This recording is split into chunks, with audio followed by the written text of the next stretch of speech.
মন তুলসী ভক্তি চন্দ্র আর দুটি নয়নের ক্ষমতা দিয়ে যদি কোনো ভক্তমান ভগবানকে ডাকতে পারে, ভগবান দূরে থাকতে পারে। ভক্তির সাধনা যত ঊর্ধ্বগামী হবে, ওপরে উঠবে, বাবা ভগবানের করুণা কত নিম্নগামী মানে নিচে নামবে। এই সাধনা আর করুণার একটা জায়গায় মিলন হবে। কোন জায়গায় জানো? ও মায়েরা, সাধনা ছুটবে, করুণা নামবে, সাধনা ছুটবে, করুণা নামবে। এই সাধনা ছুটতে ছুটতে, করুণা নামতে নামতে মাঝ পথে এসে যখন ভক্ত আর ভগবানের মিলন হবে, তখন সাধনা আর করুণার মিলন হবে। তাই গৌর হরি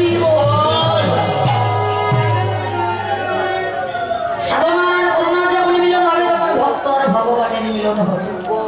ভক্তের সাধনা যত উপরে উঠবে, ভগবানের করুণা ঠিক ততটাই নিচে নামবে। তাই গৌর হরি বল। গোবিন্দ বলছে তুলসী আমার রাধারানীর কথা বলো, সে কেমন আছে, ভালো আছে, রাধারানী সুখী আছে, কেউ বলছে না বাবা কোনো কথা। গোবিন্দ বলে শোনো, এ ধরি চতুর না করো চাকরি, আমার শপথি তোরে রাধার কুশল করি আশা করো, শীতল তুলসী একবার বলো আমার রাধারানী কেমন আছে। আমার রাধারানীর জন্য আমার ঠান্ডা ছটফট করছে তুলসী।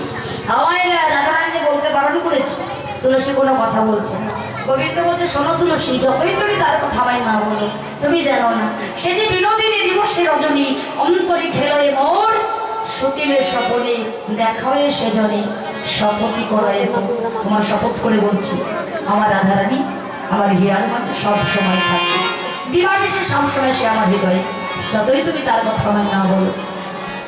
আমার সময় মহাজন বললেন গোবিন্দ, যদি তুমি রাধারানীর কথা জানতে চাও আমার স্বর্ণপন্ন হও, আমি তোমায় বলবো কেমন। ওর সময় জানিয়া শেখারও আসিয়া ধরি হয়ে বল